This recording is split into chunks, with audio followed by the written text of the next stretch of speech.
Other really good games here in the AFC. We get the Baltimore Ravens and the Cleveland Browns on Monday Night Football. Yeah. Well, Monday Night Football Browns action here. So 1 point spread.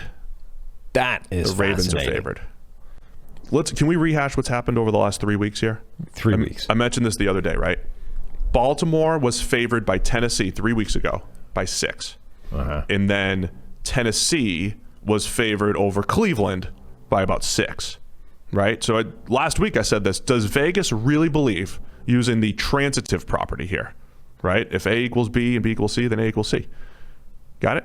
Mm-hmm. Does Vegas really believe that the Ravens are about 12 points better than the Browns based off those two numbers? And then what has changed? I know football's been played since that point.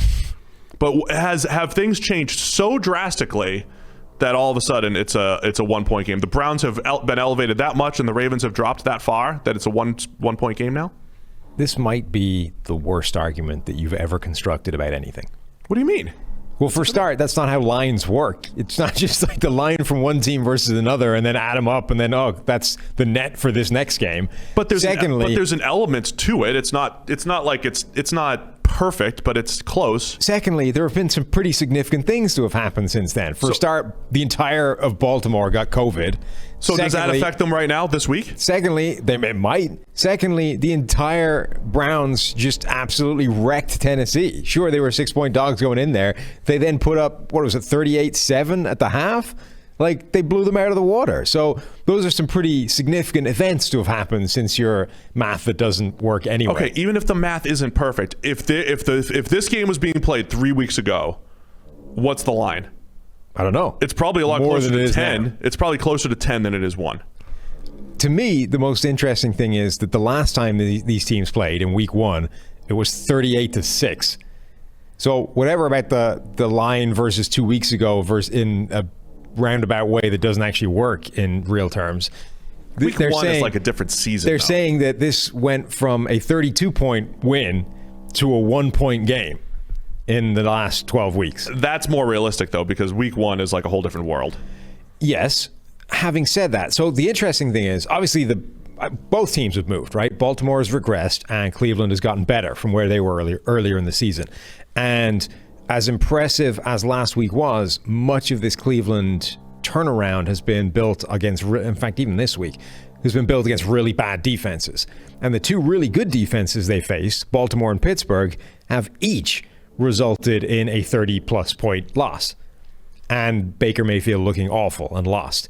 So that, to me, is the more interesting thing, is that the 2 times we've seen Baker Mayfield and the Browns against elite defenses, he has looked ridiculously bad, and the offense has done nothing. And the defense isn't great anyway. So for this to be a 1-point game, Vegas is 100% convinced that Baker Mayfield and the Browns have their shit together to the point where that's no longer a factor, even against a team that confused the living hell out of him in week 1. That's a hell of a statement for them to be making. I hate to doubt the Browns every single week because it feels like that's where I'm at. We doubted them last week, and man, did they came through against the Titans. Dominant game. Yeah, it got close toward the end, but they were fantastic for the most part, especially offensively. But I think I'm with you on this, though. I'm leaning the Ravens. Until he solves a Ravens defense or a Pittsburgh defense, I still have question marks about Baker in this offense. He's played so much better without OBJ. I had a bold take earlier in the season, before the season, that Baker Mayfield would grade better than Lamar Jackson, which I didn't feel great about, but I said it. And it's true at this point. Now, I didn't also know that Josh Allen would be grading the best out of that group. I'm not perfect, but currently, right now, PFF grades Baker Mayfield number 12, Lamar Jackson's number 21. Now, my question for you, which we'll talk about more next week, I think, on the Daily, Lamar, is this the Lamar that we expected coming out? Last year just an anomaly, just like Carson Wentz in his second year was an anomaly, the MVP caliber season. Lamar was MVP last year. This is a good passer in Lamar, not great. He's fine. He's an outstanding runner that puts pressure on the defense. They create open throws, and he creates offense. how much of last year is an anomaly at this point for the MVP? He's so hard to bucket like that because in a way that isn't true for pretty much any other quarterback, Taysom Hill, I guess. He is intrinsically linked with the offense that's built around him, and not just around him, but built upon him, right? The entire offense rests on the foundation piece that is Lamar Jackson's rushing ability. And when that's firing and when the offense therefore takes advantage of all those things he can do and becomes this unstoppable rushing juggernaut, it opens up all kinds of things for Lamar Jackson to have basically a really easy life as a passer. And we saw that last season, that some of his numbers were absurd. And in any normal offense, you would say, well, that's just an easy regression candidate next year, right? Those numbers are completely unsustainable. There's no way they can continue the way they are. He's going to come back down to earth and look worse. With Lamar, it's slightly different because you can say, well, okay, but the reason he's having those absurd numbers is because of the running system that's built on his ability to change numbers at the point of attack and do all kinds of things that just basically screw up a defense, right? And those things aren't going to go away in a way that just simple regression is going to in terms of passing efficiency. The problem is they have because of about 4 different other factors, right? Offensive linemen, Marshall Yanda retires, guys like Ronnie Stanley get hurt. The offensive line is not anywhere near where it was a year ago. That's a big thing. The offense has grown a little bit stale. All the kudos that Greg Roman gets for designing this system and building it in the first place, not the first time he's done it, but also not the first time it's stagnated after a year or two and hasn't kicked on and hasn't develop the iteration that we keep talking about. Version 2.0, version 3.0 hasn't happened yet. So it's easier for defenses to deal with. And you probably have the fact that, he's also been injured, by the way. That's another factor. And then you also have what is probably some regression hitting him from the passing standpoint as well. So you've got also tight ends. Tight ends have gone missing, hurt, injured, traded away, whatever. It's not the same. Four or five different things have impacted this offense. And all of that together has led to this big regression from him as a passer. But I don't know how many of them are permanent in a way that they would be with a Carson Wentz or whatever. That's a pretty thoughtful answer, Sam. Thank you. On the other side, Cleveland's offense, they remain the top pass blocking team, top run blocking team in PFF grades. Love it. Love watching the play. Love watching that offensive line. On paper, we keep talking about this Ravens defense as good, but when it comes to the trenches, bottom half of the league in pass rush grade, bottom half of the league in run defense grade, are we just at the point of the season where we have a much better feel for what the Browns are as a rushing attack? Also in week 1, just didn't look like what we thought the Browns offense was going to look like. We thought they were going to run the ball a lot and run play action and boots and all these things that they have started to do in recent weeks much better with Baker. Week 1 just felt off and odd, and I would kind of want to throw it out. But a lot of that is because they got in a hole. And then the offense, this offense is not built to chase from behind in a hole. They got down early and they had to try and dig their way out of it. And that sort of throws out the window the running attack and the play action, all those kinds of things that they want to run. Here's the big concern, right? Baker Mayfield basically has 3 bad games this year. They were the week 1 Baltimore Ravens, passing grade of 55. The week 5 Indianapolis Colts, 53 passing grade, and the week 6 Pittsburgh Steelers, 32 passing grade.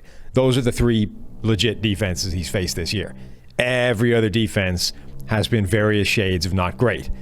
I guess Philadelphia, if you want to be generous, you can say Philadelphia still has a good defensive front. They can't really cover anyone on the back end, but that's close. I wouldn't call them good. Huh? I wouldn't call them good, Okay, though. well then he's faced 3 good defenses and he's been bad in all 3 games. Again, for you to say this is a 1-point game, and you, Vegas, not you. Not me. For you to say this is a 1-point game, you have to say that all the evidence we have of Baker Mayfield playing against good defenses is meaningless this week, which feels like a stretch. Yeah, I mean, he really hasn't played a whole lot of good defenses, but I think Cleveland's going to run the ball better. I think it's going to be a closer game. I do think we've overreacted, though. Well, yeah, it was a 32-point loss the last time. I would imagine it would be closer this time. The last game doesn't matter. It just doesn't matter. It doesn't. I like Baltimore in this one, though. I like Baltimore, but but I think it's going to be a lot closer. Man, I pick against Cleveland every week. The reason it We got to matters, keep the though, Browns fans around. the reason week one matters is not because they just got beat down by the Ravens, who were better than they were. It's because that defense confused Baker Mayfield and made him lean into all of the negative things that he's been working so hard to eliminate over the rest of the season. The excuse would be, though, first game, new system. Sure. Preseason, we didn't have all that stuff. Maybe that's part of the fact that he's the third highest graded quarterback over the last few weeks. Uh-huh. Right? I mean, He also played the Houston Texans, the Jacksonville Jaguars, and the Tennessee Titans. that's Nothing can cover anybody. That's a big part of it, too. All right, I'll take the Ravens here. Cleveland's also been flexed to Sunday Night Football, I believe, in Week 15, so we're going to have back-to-back primetime Browns games. Here's the thing. I expect Baltimore to win this game, and I expect them to cover on the basis that I think 1 point is kind of crazy based off the evidence that we have for both teams so far. But if Cleveland can keep this close, if they won, obviously, but if they can even just keep it close and threaten to cover that line, we can't cover that. If they can just keep it close, then that's a statement in and of itself that this team is actually for real and can play with even bad matchups against them like this year. That, I think, is a huge step forward. Last week, they were underdogs. They absolutely stomped the Titans. That was a huge statement game. This is the opportunity for another statement game without even winning it. You're telling me if the 9-3 Browns can just hang with the 7-5 Ravens, the 9-3 Browns are making a statement. Yes. Because this is a horrible schematic matchup for them. Let's go back to point differential for the Browns. Stop it. The Ravens' point differential screams better than 7-5, by the way. Sure. I just forget how good the two teams are in a vacuum. Just the Ravens are a bad matchup for Cleveland. If Cleveland can mitigate that and come out of this game having looked pretty good, I think that's a big game for them. That I'm good with. I want to see Kevin Stefanski in this offense and the defense. I want to see how well they do against quote-unquote bad matchups. That's like the next step for this team as far as proving themselves. I'll agree with that point. Both taking the Ravens in that one. Thanks for watching the PFF YouTube channel. And if you want to subscribe, all you have to do is push the button. Don't forget everything you get. A little fantasy, push the button. A little green line for the gambling aspects of the game, push the button. College football, push the button. The YouTube channel from PFF.